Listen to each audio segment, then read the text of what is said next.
भला परमेश्वर है और उसकी भलाई उसके बच्चों के साथ सदा सर्वदा बना रहता है। आइए हम प्रार्थना करें।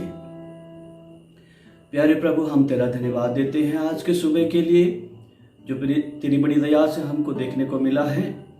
हम आज इसलिए जिंदा नहीं हैं कि हम अच्छे हैं, बल्कि इसलिए प्यारे प्रभु कि तूने हम पर बड़ी दया की है और प्यारे खुदा ने अपने अनुग्रह से हमको भरा है। इसके लिए भी धन्यवाद करते हैं। आज सुबह जब प्रभु जी हम इस सिस्टम के द्वारा आराधना कर रहे हैं, हमारी प्रार्थना है प्यारे प्रभु हमेशा हर एक के साथ होना, हर एक को बरकत देना, ताकि खुदावन तेरे नाम की महिमा हमारे जीवन के द्वारा ऊंचा होने पाए। यीशु मसीह के नाम से मांगते हैं, आमीन। प्रभु महान है और उसकी भलाई हमारे साथ सदा सर्वदा बना हुआ है। वो खुदावन ऐसा है जिसकी हम जितनी तारीफ करें उतना कम है, लेकिन हम उसका धन्यवाद करते हैं कि उसने हमको आज तक जिंदा रखा है और हमें अपने आशीषों से भरा है। हमें हमारी जो जितनी ज़रूरत की चीज़ें हैं उसने हमें दी हैं और वो अपने विश्वास योग्यता को अपने बच्चों के साथ हमेशा बना के रखता है। उसके लिए धन्यवाद करते हैं। आज सुबह हमारे लिए अवसर होगा कि हम उसके नाम की हम 227 करें, तारीफ करें और उसको धन्यवाद दें उसकी आशीषों के लिए जो उसने हमारे जीवन में की हैं। हमें गीत गाएंगे। सृष्टि है तेरी कविता, गाती है सन्ना तेरी, सारी धरा पर गूंजती है निस दिन महिमा तेरी।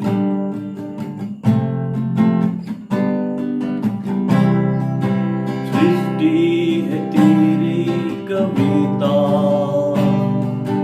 गाती है सन्ना तेरी, सृष्टि है तेरी कविता, गाती है सन्ना तेरी, सारी तरह पर गूंजती है इस दिन महिमा तेरी, सारी धरा पर गूंजती है इस दिन महिमा तेरी, सृष्टि है तेरी कविता, गाती है सन्ना तेरी, धरने भी कल कल उठे करते हैं तेरी महिमा, पक्षी भी गाते हैं तू है कितना महान, वन के सुमन भी है हंसते करते हैं जय जयकार, वन के सुमन भी है हंसते करते हैं जय जयकार, सृष्टि है तेरी कविता, गाती है सन्ना तेरी, नभ नीलिमा सितारे धरती को करते उभारे, सागर की चंचल मौजें देती है तेरी यादें, ऊंचे शिखर भी है कहते करते हैं जय जयकार, ऊंचे शिखर भी है कहते करते हैं जय जयकार, सृष्टि है तेरी कविता, गाती है सन्ना तेरी, दाऊद के गीतों में है तेरी प्रशंसा की धारा, जन्नत में कहते फरिश्ते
प्रभु तेरा धन्यवाद, प्रभु तेरा धन्यवाद, तेरा शुक्र हो खुदावन। Hallelujah, hallelujah. आज तक अगर हम जिंदा हैं प्रभु, तो ये सिर्फ तेरी दया के वजह से ही, तेरी करुणा की वजह से है प्यारे खुदावन। ओ प्रभु, यदि तेरी दया हमारे जीवन में न होता तो खुदावन शायद हम भी आज का दिन नहीं देख पाते, न ही हमारे ऊपर आज की सूर्य की रोशनी उदय हो पाती। लेकिन प्यारे खुदावन, तेरा अनुग्रह हमारे ऊपर हुआ और तूने हमको जिंदा रखा है, और हमें इसलिए जिंदा रखा है कि हमारे जीवन के द्वारा तेरे नाम की महिमा होने पाए। प्यारे प्रभु जी, हम अपने लिए नहीं बल्कि तेरे लिए जी पाए, इसलिए तूने हमको जिंदा रखा है। प्रभु, हमारी मदद और सहायता कर खुदावन, अपने पंखों काट में हमको छिपा कर रखना प्यारे प्रभु जी, ताकि जब तक तू हमको इस धरती पर रखता है, उन्हें दी कि हमारे जीवन के द्वारा सिर्फ तेरे ही और तेरे ही नाम को ही महिमा मिलने पाए। हरे को बरकत और आशीष दे प्यारे प्रभु जी। इन दिनों में जबकि सभी अपने अपने घरों में बंद है प्यारे खुदावन, हम एक साथ मिलकर सामूहिक रूप से आराधना नहीं कर पा रहे हैं। हमारी प्रार्थना प्यारे खुदावन, हरे को संभालना, हरे की सहायता करना, हरे को अपने पंखों काट में छिपा कर रखना प्रभु, हरे की जरूरतों को पूरा करना प्यारे यीशु मसीह। किसी को किसी प्रकार की भली वस्तु की कभी घटी ना होने पाए प्यारे खुदावन, सभी के घरों में पर्याप्त भोजन वस्तु पाई जाए प्यारे परमेश्वर। यही तुझसे प्रार्थना करते हैं, कोई इस महामारी के संक्रमण से संक्रमित ना हो, यही हम तुझसे प्रार्थना करते हैं प्यारे खुदावन। तू ही बड़ा दया कर। Hallelujah, hallelujah, hallelujah. प्रभु, बड़ी मदद और सहायता करना, हमारे बुजुर्गों की मदद कर, सहायता कर, उनको हम तेरे हाथ में सौंपते हैं प्यारे प्रभु। सहायता कर, उनको स्वास्थ्य दे, अच्छा स्वास्थ्य दे प्यारे परमेश्वर पिता। आज सुबह हम उन लोगों के लिए प्रार्थना करते हैं जिन्होंने प्यारे खुदान अपना सहस्त्र दान और धन्यवाद की राशि प्यारे खुदान बैंक में जमा की है, उन सब के लिए बरकत मांगते हैं प्यारे प्रभु जी। हरे को तो बरकत दे, नाम बना आशीष दे प्यारे खुदान, और खुदान उनको किसी भली वस्तु की कमी घटी ना होने पाए, हम तुझसे प्रार्थना करते हैं। हरे की कमाई में तू बरकत दे प्यारे प्रभु। आज सुबह हम अपने आप को तेरे हाथों में सौंपते हैं और प्रार्थना करते हैं आज का संदेश जो तूने हमको दिया है उसके द्वारा हम सबको आशीष मिलने पाए प्यारे प्रभु, यही हम तुझसे प्रार्थना करते हैं। तूने हमारी प्रार्थना सुना, उसके लिए तेरा धन्यवाद हो। यीशु मसीह के नाम से मांगते हैं, आमीन।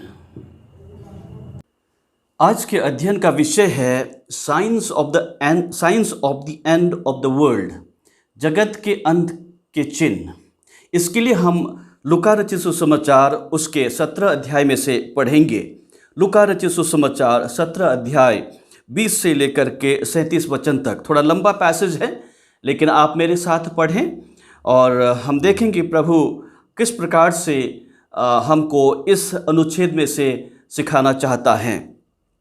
जब फरीसियों ने उससे पूछा कि परमेश्वर का राज्य कब आएगा, तो उसने उनको उत्तर दिया, परमेश्वर का राज्य दृश्य रूप में नहीं आता, और लोग यह न कहेंगे देखो यहाँ है या वहाँ है, क्योंकि देखो परमेश्वर का राज्य तुम्हारे बीच में है। फिर उसने चेलों से कहा, वो दिन आएंगे जिनमें तुम मनुष्य के पुत्र के दिनों में से एक दिन को देखना चाहोगे और नहीं देखने पाओगे।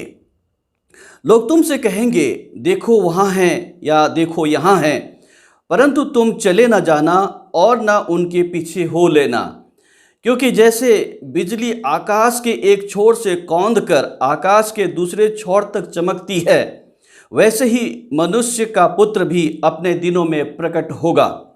परंतु पहले अवश्य है कि वह बहुत दुख उठाए और इस युग के लोग उसे तुच्छ ठहराएं। जैसा नूह के दिनों में हुआ था, वैसा ही मनुष्य के पुत्र के दिनों में भी होगा। जिस दिन तक नूह जहाज पर न चढ़ा, उस दिन तक लोग खाते पीते थे और उनमें विवाह होते थे। तब जल प्रलय ने आकर उन सब को नष्ट किया, और जैसा लूत के दिनों में हुआ था कि लोग खाते पीते, लेन देन, पेड़ का लगाते और घर बनाते थे, परंतु जिस दिन लूत सदोम से निकला, उस दिन आग और गंधक आकाश से बरसी और सबको नष्ट कर दिया। मनुष्य के पुत्र के प्रकट होने के दिन भी ऐसा ही होगा। उस दिन जो छत पर हो और उसका सामान घर में हो, वह उसे लेने को न उतरे, और वैसे ही जो खेत में हो वह पीछे न लौटे। लूत की पत्नी को स्मरण रखो, जो कोई अपना प्राण बचाना चाहे वह उसे खोएगा, और जो कोई उसे खोए वह उसे जीवित रखेगा। मैं तुमसे कहता हूँ, उस रात को दो मनुष्य एक खाट पर होंगे, एक तो ले लिया जाएगा और दूसरा छोड़ दिया जाएगा। दो स्त्रियां एक साथ चक्की पीसती होंगी, एक ले ली जाएगी और दूसरी छोड़ दी जाएगी। दो जन खेत में होंगे, एक ले लिया जाएगा और दूसरा छोड़ा जाएगा। यह सुन उन्होंने उससे पूछा, हे प्रभु, यह कहाँ होगा? उसने उनसे कहा, जहाँ लोथ है वहाँ गिद्ध इकट्ठे होंगे। एक दिन दो संडे स्कूल के छोटे बच्चे संडे स्कूल की कक्षा से बाहर निकलकर एक दूसरे के साथ बातचीत कर रहे थे। उस दिन संडे स्कूल में लूत की पत्नी के ऊपर उनको पाठ पढ़ाया गया था और एक बच्चे ने अफसोस जताते हुए कहा कि देखो, लूत की पत्नी के साथ कैसा अन्याय हुआ, वह नमक का खंभा बन गई। तो दूसरे ने जवाब में कहा, अरे ये तो कुछ भी नहीं है। मेरी माँ मेरे पिताजी का कार चला रही थी और वो भीड़ भड़ा के इलाके में जा रही थी और जैसे उन्होंने पीछे मुड़ के देखा, कार जाके खंभे से टकरा गया। तो ये जो है बच्चों का बातचीत है और एक प्रकार से उनकी बातों में लूत की पत्नी का जिक्र है। प्रियो, आज हम जिस समाज और जिस परिस्थिति में रह रहे हैं, जिस समय में रह रहे हैं, वे बहुत ही पेचीदा और दुविधा में डालने वाला समय है। अरमागेदोन के बारे में कहा जाता है कि ये जो है इस दुनिया का आखिरी युद्ध होगा, उसके बाद शायद ही कभी युद्ध होगा। और हमको इन दिनों में कभी कभी अरमागेदोन जैसे युद्ध की चर्चा सुनने को मिलता है, जिसमें अगर लड़ा गया तो शायद ही कोई मानव जाति बचेगा। इस संसार में सबका सब नाश हो जाएगा, सभी खत्म हो जाएंगे और ऐसा लगता है कि दुनिया में से मानव जाति का नामो निशान समाप्त हो जाएगा। यदि ऐसा होता है तो फिर परमेश्वर के उद्देश्य की पूर्ति कैसी होगी, ये हमको समझ में नहीं आता है। लेकिन जैसा भी हो, परमेश्वर का वचन पूरा होना अवश्य है।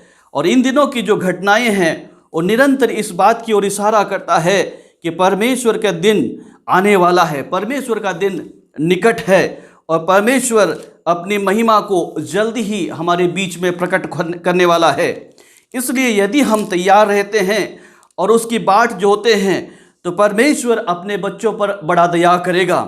जिस प्रकार से दूसरा पत्रस 3 अध्याय और 10 वचन में लिखा है, उसके अनुसार हमको ये समझ में आता है कि परमेश्वर का दिन बहुत जल्दी आने वाला है। जहाँ पर ऐसा लिखा हुआ है, परंतु प्रभु का दिन चोर के समान आ जाएगा। उस दिन आकाश बड़ी हड़हड़ाहट के शब्द से जाता रहेगा और तत्व बहुत ही तप्त होकर पिघल जाएंगे और पृथ्वी और उस पर के काम जल जाएंगे। ये धरती पर के काम हमें समझना होगा कि ये धरती क्या सचमुच में धरती जल जाएगी, तप्त होकर पिघल जाएगी, ख़त्म हो जाएगा। मैं समझता हूँ शायद ये पृथ्वी को शुद्ध करने के बारे में कहा गया है। जो धरती आज एक ऐसी जगह बन गई है जहाँ पर पाप और पाप ही दिखाई देता है और लोग पाप के दलदल में निरंतर घुसते जा रहे हैं, गिरते जा रहे हैं, उसमें से छूट नहीं पा रहे हैं। प्रभु का दिन ऐसा आएगा कि किसी को पता नहीं चलेगा, चोर के मानिंद अचानक से, जब हमने कभी सोचा भी नहीं होगा वैसा ही होगा। और इस अनुच्छेद में हमें यही पढ़ने को मिलता है कि प्रभु का दिन किस प्रकार से हमारे बीच में आएगा। इसमें खास जिक्र हमें जो दिखने को मिला है वो है लूत और लूत की पत्नी, जिनका रिश्ता सीधा सीधा अब्राहम से है। अब्राहम को परमेश्वर ने बुलाया, अब्राहम को परमेश्वर ने अपने खास योजना की पूर्ति के लिए बुलाया और वो निकल गया। और इस प्रकार से अब्राहम जो है परमेश्वर का एक मित्र भी कहलाया। एक बड़ी उपाधि अब्राहम को दिया गया, लेकिन उसने भी कुछ ऐसी गलतियां की जिसके बदले उसने तौबा किया, पश्चाताप किया और परमेश्वर ने उसकी स्थिति को पुनः लौटा दिया। अब्राहम भी उस महान बलिदान के लिए जाना जाता है जिसमें उसने अपने इकलौते पुत्र को, जो बुढ़ापे में उससे पैदा हुआ था, उसको भी प्रिय ना समझा, लेकिन परमेश्वर के आज्ञा के अनुसार उसको भी बलिदान चढ़ाने के लिए लेके गया। यहाँ तक परमेश्वर का आज्ञाकारी रहा। अब्राहम जो है ऊर से निकल करके हारान, हारान से कनान और कनान से मिस्र देश की ओर चला गया। इन तमाम बातों में अब्राहम परमेश्वर के साथ रहा और उसके बारे में उत्पत्ति की किताब 13 अध्याय में हम लोग अच्छी तरह से पढ़ सकते हैं। और यहाँ पर ऐसा लिखा हुआ है उत्पत्ति की पुस्तक 13 अध्याय और 2 वचन में कि वो बहुत अमीर बन गया, बहुत धनी बन गया। उसके बाद धन संपत्ति बहुत हो गया, गाय बैल भेड़ बकरी पशु पक्षी जो कुछ हम सोच सकते थे परमेश्वर ने बहुत आयत से दे दिया। आशीष अच्छी है, परमेश्वर के ओर से जो आशीष हमको मिलता है वो बहुत अच्छी बात है और हमको चाहिए भी। परमेश्वर नहीं चाहता है कि हम में से कोई भी लोग दुखी परेशान और बीमार में जूझते रहें, बल्कि परमेश्वर चाहता है कि वो लोग जो उसके हैं, उसके अनुयायी हैं, उसके पीछे चलते हैं, अच्छा स्वास्थ्य जीवन यापन करें। लेकिन उसके लिए शर्त यह है कि हमें उसके वचन में बने रहना बहुत ज़रूरी है। अमीरी अच्छी है, धन अच्छा है, लेकिन कभी कभी धन जो है बहुत समस्याओं को हमारे सामने प्रकट कर देता है। और उसके लिए यीशु मसीह ने कहा कि धनी लोगों का स्वर्ग के राज्य में इतना ही कठिन है मानो जैसे अगर ऐसा संभव हो कि एक ऊंट जो है सुई के नाके में से निकल जाए, शायद वो हो सकता है। लेकिन धर्मी लोग जो हैं स्वर्ग के राज्य में प्रवेश नहीं कर पाएंगे, क्योंकि जहाँ तेरा धन वहाँ तेरा मन लगा रहेगा। लोग धन प्राप्त करने के लिए हर संभव प्रयास करते रहते हैं और उसी की होड़ में दिन और रात परिश्रम करते हैं और उनको मिलता भी है। लेकिन ये धन कभी कभी हमारे जीवन में एक किस्म का फंदा बनकर आ जाता है जो हमको धीरे धीरे परमेश्वर की उपस्थिति से दूर ले जाता है। हम सोचते हैं कि धन हमारे पास होगा तो हम बहुत खुश होंगे, अच्छे होंगे, आशीषित होंगे। यस, ये अच्छी बात है कि हमको धन मिलना चाहिए, लेकिन धन जो है हमारे सामने परेशानी खड़ा कर देता है, जैसे हमें अब्राहम और लूत के जीवन में देखने को मिलता है। लूत भी अब्राहम के साथ साथ अमीर बनता गया, पशुधन उनको मिला, उसके बाद भी सब कुछ हो गया। अब दोनों के पास इतना ज़्यादा हुआ तो हमको पता चला कि दोनों में विभाजन हो गया। धन हमेशा हर एक जन को एक साथ बांध के नहीं रखता है, ये हमें सीखने की ज़रूरत है।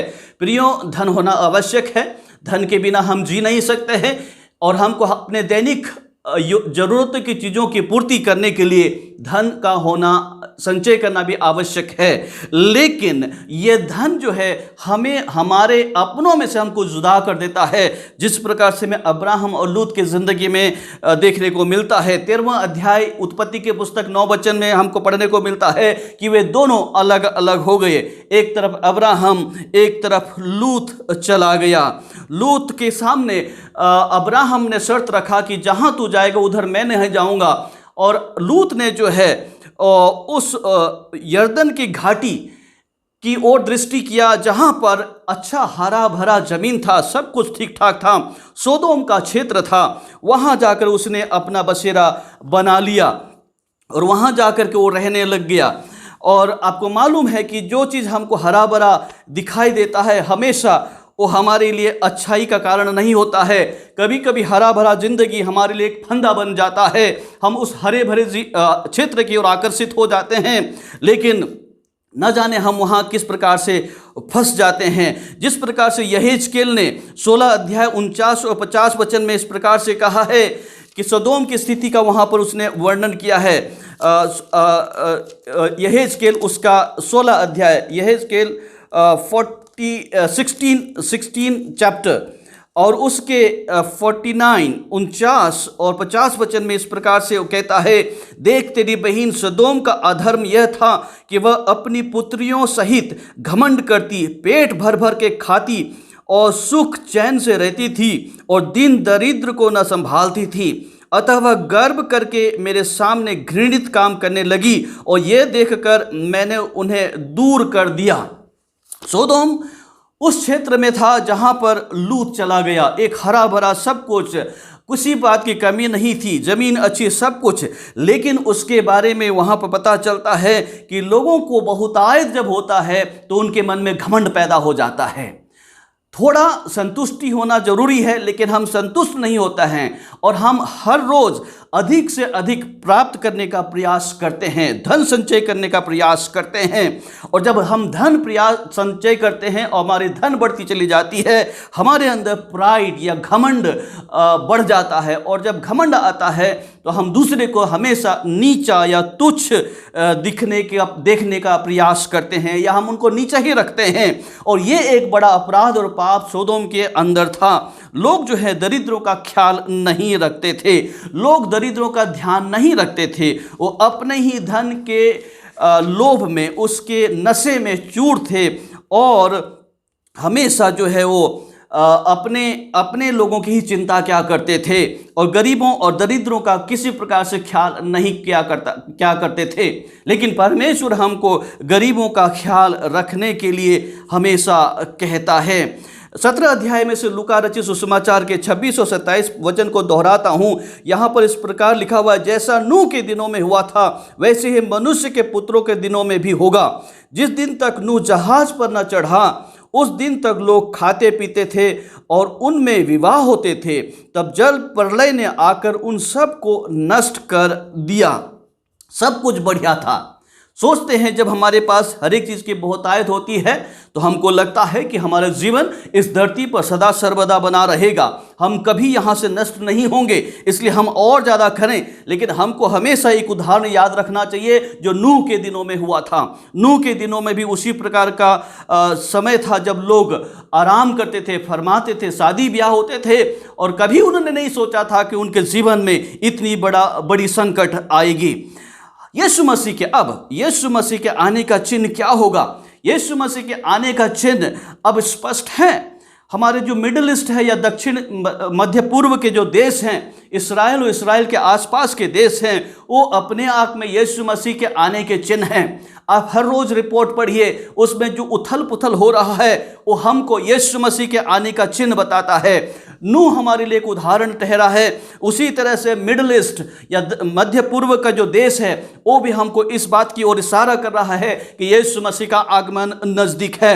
इसके अलावा जो महामारी है, जो इस वक्त वैश्विक महामारी चारों ओर फैला हुआ है, ये भी हमको यीशु मसीह के आने के बारे में संकेत दे रहा है कि प्रभु यीशु मसीह का आगमन जल्दी है, जल्द आने वाला है, या इस धरती का समापन जल्दी होने वाला है। कितनी हाहाकार मचा हुआ है, चारों तरफ तबाही है। उन घरों के बारे में सोचिए जिनका एक कमाने वाला इस धरती से चला गया और कुछ नहीं बचा है। बड़ी संकट और मुसीबत और दुविधा इस समय चारों ओर फैला हुआ है। इसके साथ ही हम आतंकवाद की जो समस्याएं हैं पूरे दुनिया में देखते हैं और भारत उनमें सबसे ज़्यादा आतंकवाद से ग्रसित है। लोगों की मूल्य को नहीं समझते हैं, गोलियां मार देते हैं, लूटपाट कर देते हैं, तोड़ देते हैं, खत्म कर देते हैं। ये एक से बुराई का जड़ है जो पूरे दुनिया में घुस आया है। पिछले सालों में अगर हम देखें तो हमको समझ में आता है कि जो आतंकवाद की जड़ें पूरे दुनिया में कितनी गहरी हो चुकी हैं। इसके साथ साथ ही हमको एक चीज़ और देखने को मिलता है, वो है हमारे मिलिट्री सामर्थ्य, सैन्य शक्ति। हर एक देश जो है अपने सेना को मजबूत करने में लगा हुआ है। कोई नहीं सोचता कि हमारे देश में सेना कम हो। जब सेना मजबूत होती है तो सेनाओं को मजबूत करने के लिए लोग, सरकारें तरह तरह के विनाशकारी यंत्र और अस्त्र शस्त्रों का खरीद करते हैं, बना रहे हैं। हर एक देश जमावड़ा कर रहे हैं। ऐसे अस्त्र शस्त्र अब हमारे पास है, हम लोगों के पास, मनुष्यों के पास है, जो एक ही शस्त्र जो है पूरे देश को तबाह करने के लिए पर्याप्त है। ये सैन्य शक्ति, ये भी प्रभु यीशु मसीह के आगमन का एक चिन्ह है। इसके साथ ही साथ हमको भूकंप की चर्चाएं सुनने को मिल रहा है। पिछले दिनों में छोटे बड़े कई भूकंप दिल्ली के क्षेत्र में आता रहा है और ये एक बड़ी भूकंप की ओर इशारा कर रहा है। प्राकृतिक आपदाएं, और इन दिनों में देखिए कुछ समय पहले हमको टिड्डियों के बारे में सुनने को मिला। अभी भी हमारे देश में उनका आतंक छाया हुआ है। लोग डरे हुए हैं। किसान खास करके, टिड्डियां आएंगी, खाकर चट कर जाएंगी, हमारे लिए क्या बचेगा, खत्म हो जाएगा सब कुछ। ये सारी चीजें यीशु मसीह के आगमन और इस दुनिया के अंत होने का एक चिन्ह है। इसके साथ ही हमें युद्ध की चर्चा भी सुनाई दे रही है। सैन्य बल के बारे में मैंने चर्चा किया। जल, थल, वायु, सभी सेना आज हर एक देश की ताकतवर हैं, सबके पास घातक हथियार हैं। धरती पे से भी आक्रमण कर सकते हैं, जल पे से भी आक्रमण कर सकते हैं और हवा में से भी आक्रमण कर सकते हैं। हर किस्म से हर एक देश के पास ये सारी चीज़ें बनी हुई है। प्रभु के आगमन के ये चिन्ह हैं और ये सारी चीज़ें अंतिम युद्ध, इतिहास की अंतिम युद्ध अरमागिदोन की ओर संकेत कर रहे हैं। हमें सतर्क रहने की आवश्यकता है, चौकन्ने रहने की आवश्यकता है और चारों ओर देखने की आवश्यकता है कि क्या प्रभु के दिन के प्रभु का दिन आने वाला है। अगर आने वाला है तो हम कितने तैयार हैं। लूका रचित सुसमाचार के 17 अध्याय में भी हमने यही पढ़ा, 34 वचन से आगे को। वहाँ पे लिखा हुआ है कि मैं तुमसे सच कहता हूँ, उस दिन रात को 2 मनुष्य एक खाट पर होंगे, एक ले लिया जाएगा और दूसरा छोड़ दिया जाएगा। 2 स्त्रियां एक साथ चक्की पीसती होंगी, एक ले ली जाएगी और दूसरी छोड़ दी जाएगी। 2 जन खेत में होंगे, एक ले लिया जाएगा और दूसरा छोड़ दिया जाएगा। ये भी प्रभु यीशु मसीह के आगमन की ओर इशारा कर रहा है, उसकी ओर हमको इशारा कर रहा है कि हम कितना तैयार हैं, कितने हम उसके साथ जाने के लिए तैयार हैं। यशायाह नबी की किताब 31 अध्याय में अगर हम देखें, यशायाह नबी की किताब उसका 31 अध्याय और पहला वचन में इस प्रकार से हमको पढ़ने को मिलता है, आइज़ाया 31:1, हाय उन पर जो सहायता पाने के लिए मिस्र को जाते हैं और घोड़ों का आसरा करते हैं, जो रथों पर भरोसा रखते क्योंकि वे बहुत हैं और सवारों पर क्योंकि वे अति बलवान हैं, पर इस्राएल के पवित्र की ओर दृष्टि नहीं करते और ना यहोवा की खोज करते हैं। प्रियो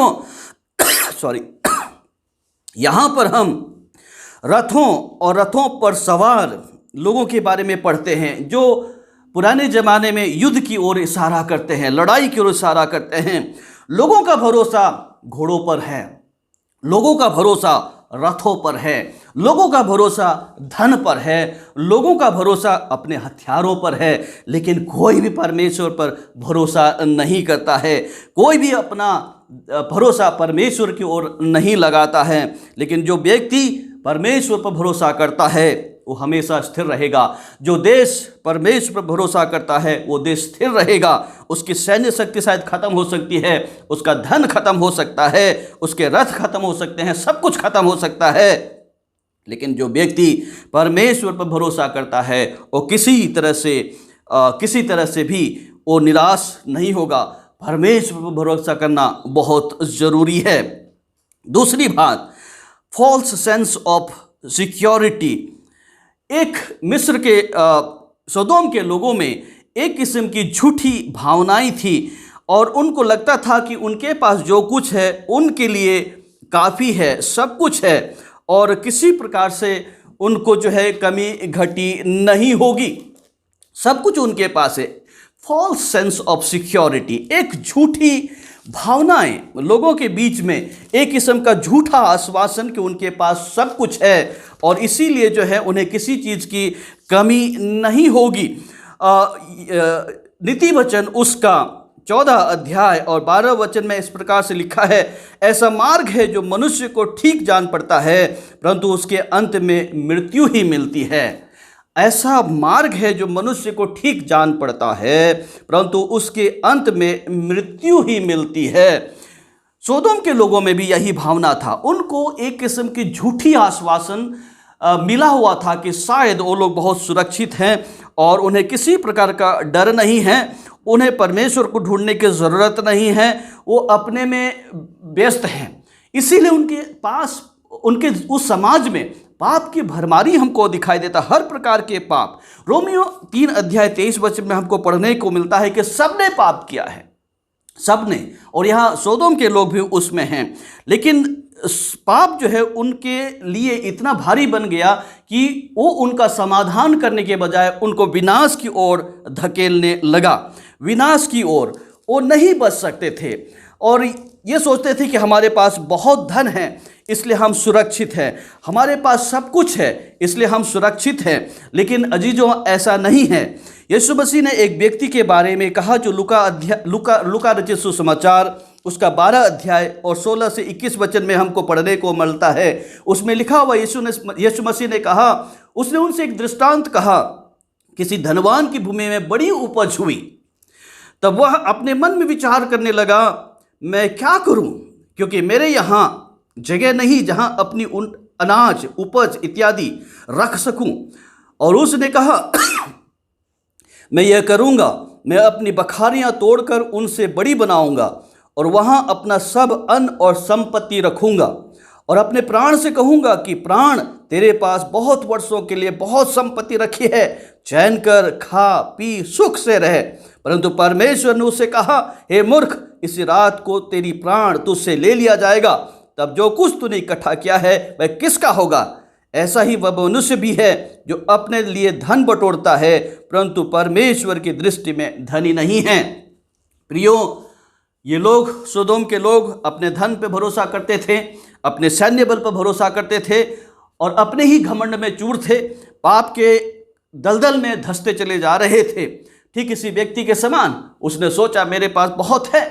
ये व्यक्ति कहता है, जितना कुछ मैंने जमा करना था जमा कर लिया है, धन भी बहुत है, उपज भी हो गया है, तोड़ूंगा, अपने प्राण से कहूंगा, हे मेरे प्राण, तेरे पास खाने पीने के लिए बहुत है, खा पी चैन कर आराम कर, और कुछ जरूरत नहीं है। लेकिन उसे पता नहीं था कि उसी दिन उसी रात को परमेश्वर उसका प्राण ले लेगा। झूठी आश्वासन मनुष्य को कभी नहीं बचा सकता है। झूठी आश्वासन लोगों को नहीं बचा सकता है। तीसरी बात, सोदोम जो है वो मूर्ति पूजा का भी दोषी माना जाता है। सोदोम में मूर्ति पूजा भी एक दोष था, लोगों के बीच में अपराध था और मूर्ति पूजा करने से उनके पाप और ज़्यादा बढ़ गए थे। रोमियो के पत्री उसका 1 अध्याय और उसके 25 वचन में हमें ऐसा पढ़ने को मिलता है, जहाँ पर लिखा हुआ है, क्योंकि उन्होंने परमेश्वर की सच्चाई को बदलकर झूठ बना डाला और सृष्टि की उपासना और सेवा की, न कि उस सृजनहार की जो सदा धन्य है। हमने अपने लिए अपने अपने तरीके से मूर्तियां बना लिया हैं। अब ये मूर्तियां क्या है? मूर्तियां कोई भी चीज़ हो सकता है जो परमेश्वर की जगह लेता है। जो व्यक्ति धनी है उसके जीवन में सबसे ज़्यादा प्राथमिकता उसके धन के प्रति ही होगा। वो धन को छोड़कर नहीं जा सकता है। आज हमारे समाज में परमेश्वर के जगह नई नई चीज़ों ने स्थान ले लिया है। हमारी युवा पीढ़ी इसमें फंसती चली जा रही है। हमारी युवा पीढ़ी के लिए आज परमेश्वर की जगह उसका मोबाइल है, उसका गजेट है, उसका कंप्यूटर है। मोबाइल के बिना वो जी नहीं सकता है। एक दिन मैं अपने किसी जानकार से बातचीत कर रहा था तो उन्होंने कहा कि जब वो घर जाते हैं तो उनके सभी बच्चे जो हैं अलग अलग कोने में बिजी रहते हैं। कोई एक दूसरे के साथ बातचीत नहीं करता है, ना एक दूसरे को और देखते हैं। वो घर जाते हैं तो कह रहे थे कि पहले उनके बच्चे जो है पानी लेकर आते थे कि पापा आ गए हैं, पानी पिलाओ, लेकिन आज वो देखते भी नहीं कि पापा आ गए हैं। कोई मतलब नहीं है। इन बच्चों के जीवन में ये मोबाइल ने जो है उनके लिए परमेश्वर का स्थान ले लिया है और वही चीज़ है उनके लिए एक मूर्ति के समान हो गया। उन्होंने कहा कि एक दिन वो बहुत क्रोधित हुए और क्रोधित होकर के उन्होंने उन सभी बच्चों के मोबाइल छीन लिया और छीन करके अपने पास रख लिया।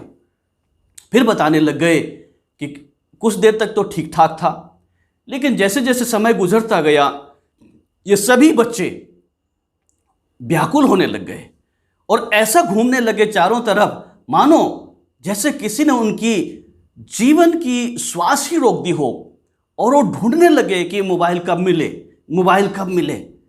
एक प्राथमिकता हमारे जीवन में क्या है? हम अपने जीवन में प्राथमिकता क्या देते हैं?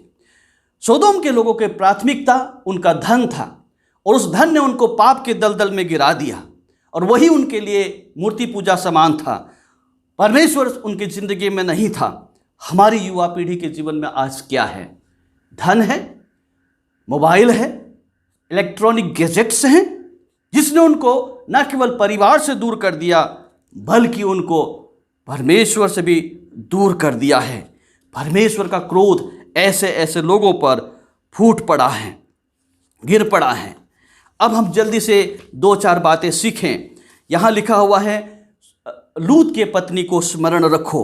लूत की पत्नी, why to remember Lot's wife. What was her big सिन।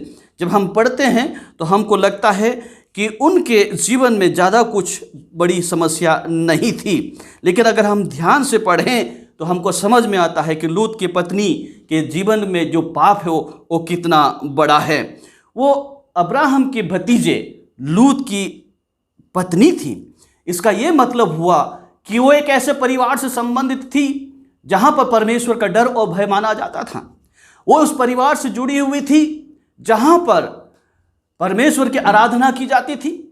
वो उस परिवार से जुड़ी हुई थी जहाँ पर परमेश्वर के आशीष आया था, जिसके वजह से चाचा और भतीजे बहुत अमीर हो गए थे और ये उस परिवार में थे। लेकिन वहाँ रहते हुए भी उसका मन उनसे दूर था, दुनिया में घुसा हुआ था। आज हमारे साथ भी कई बार ऐसा होता है। हम चर्च जाते हैं, चर्च में रहते हैं, ईश्वर भक्त परिवार में पैदा हुए हैं, माता पिता बहुत ही प्रभु का डर और भय मानते हैं, लेकिन हमारे मन कभी कभी दूर रहता है। हम चर्च तो जाते हैं, लेकिन चर्च जाकर भी हम देखते रहते हैं कि घड़ी कब 2 घंटे बजाएगी और पादरी साहब अंतिम आशीर्वाद का वचन देंगे कि हम यहाँ से जाएं और फिर अपने ही दुनिया में खो जाएं। चर्च में रहते हुए भी लोग खोए हुए हैं, ठीक उसी प्रकार से जिस प्रकार से लूत की पत्नी उस परिवार में थी जहाँ प्रभु का भय माना जाता था, लेकिन वहाँ से दूर थी। हमको स्मरण रखना है लूत की बीवी को। दूसरी बात, रिमेंबर रॉन्ग मैरिज। याद रखिए, ऐसा लगता है कि लूत का विवाह एक गलत स्त्री से हुआ, गलत स्त्री का चयन उसने किया। आज युवा पीढ़ी अरेंज मैरिज को तुच्छ समझती हैं और अपने आप की पसंद के हिसाब से करते हैं। जरूरी है, ये भी अच्छा है, सही है, वक्त के साथ हमें भी बदलना चाहिए। लेकिन स्मरण रखें, यदि आपका विवाह जवान लोग परमेश्वर के डर और भय में और परमेश्वर की चुनी हुई साथी के साथ नहीं होता है, तो आपका जीवन भी विनाश हो जाएगा, नाश हो जाएगा, संकट में पड़ेगा। लूत की बीवी यही इशारा करती है कि जब हम सही तरीके से विवाह के पवित्र बंधन में नहीं बंधते हैं और हमारा जीवन साथी परमेश्वर की ओर से चुना हुआ नहीं होता है, तो हमारा जीवन आगे को क्लेशों से ही भरा रहता है। तीसरी बात, because we have to remember her sin. हमको उसके पाप जो है वो पीछे मुड़ कर है वो देखना है ना। पीछे मुड़ कर देखने में कोई बड़ी बात नहीं है, लेकिन उसका पीछे मुड़ के देखना शायद उस देश के प्रति लगाव था, सोना चांदी धन संपत्ति जो भी उन्होंने जुटाया था, क्योंकि रातों रात सारी चीजें उठा करके वो चल नहीं सकते थे। चौथी बात जो हमको स्मरण करना है वो ये है कि वो सोवर के निकट पहुंच चुके थे। एक ऐसा शहर, ऐसा नगर जहां पर इंसान छिप करके बच सकता, सिटी ऑफ रेफ्यूज करके हम कहते हैं, एक ऐसा शरण स्थान जहां वो बच सकती थी। हम आज कलीसिया में रहते हैं, कलीसिया के निकट हैं, उद्धार के निकट हैं, लेकिन फिर भी वहाँ से दूर हैं, वहाँ से दूर चले जाते हैं। सिटी ऑफ रेफ्यूज, परमेश्वर के निकट, कलीसिया में तो हैं, लेकिन थोड़ी सी गलती हमें वहाँ से परमेश्वर के राज्य से अलग कर सकता है। उसको उद्धार का ऑफर दिया गया था। पांचवी बात हम देखते हैं, शी वाज ऑफर्ड साल्वेशन। उसे उद्धार का अवसर दिया गया था। दूत आए, शहर से निकाला, चलो हटो, ये शहर नाश होने वाला है, इसमें नहीं रहो, और बिल्कुल निकट जा चुका था, अवसर मिला है। आज कोई भी कलीसिया में से नरक में जाता है तो वो ये नहीं कहेगा कि मुझे अवसर नहीं दिया गया था। हर एक को अवसर दिया गया। मसीह हमारे लिए पाप बना, वो पापी नहीं था, हमारी जगह ले लिया, क्रूस पर चढ़ गया और वहाँ पर उसने हम सब के बदले में जान दे दी।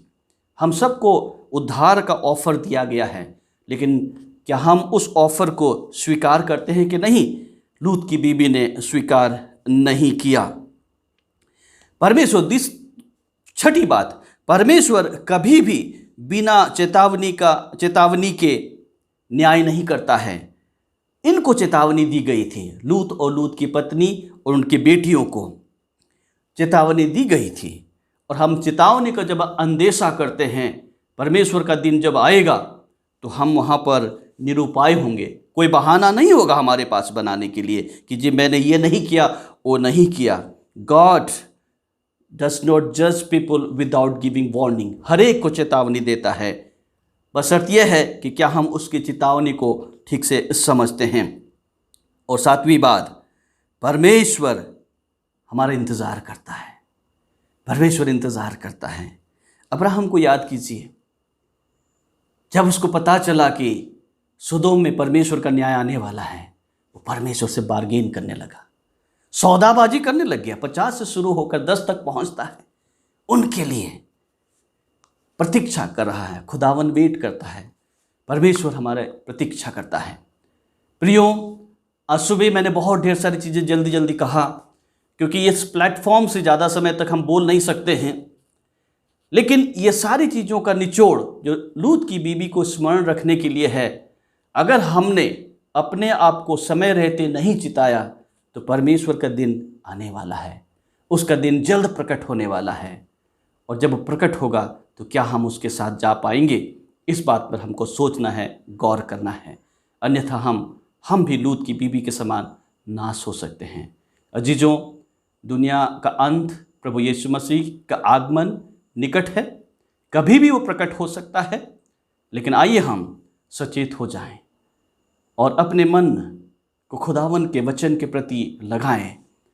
उसके निर्देशानुसार अपने जीवन को उसके वचन के स्वरूप में ढालते चले जाएं, और हम दुनिया के से सदृश न बने, बल्कि परमेश्वर के बच्चों के समान, ज्योति के संतान के समान बनते चले जाएं। परमेश्वर हम सबको बड़ी आशीष दे। आइए हम दुआ करें। प्यारे प्रभु, हम धन्यवाद देते हैं आज के सुबह के लिए। तेरा कलाम जो हम तक पहुंचा, और लूत की बीवी के द्वारा तूने हमको स्मरण दिलाया उसके पाप के द्वारा, और खुदा ने इस दुनिया के अंत होने के जो चिन्ह हैं वो हमारे सम्मुख स्पष्ट है। इसलिए हम प्रार्थना करते हैं प्रभु, वो पाप जो लूत की बीवी ने किया, उनमें से कोई भी पाप हमारे जीवन में ना रहे, ताकि प्यारे खुदा जिस दिन तू आए हम तेरे साथ जा सकें। हम सबको बड़ी आशीष दे। यीशु मसीह के नाम से मांगते हैं, आमीन।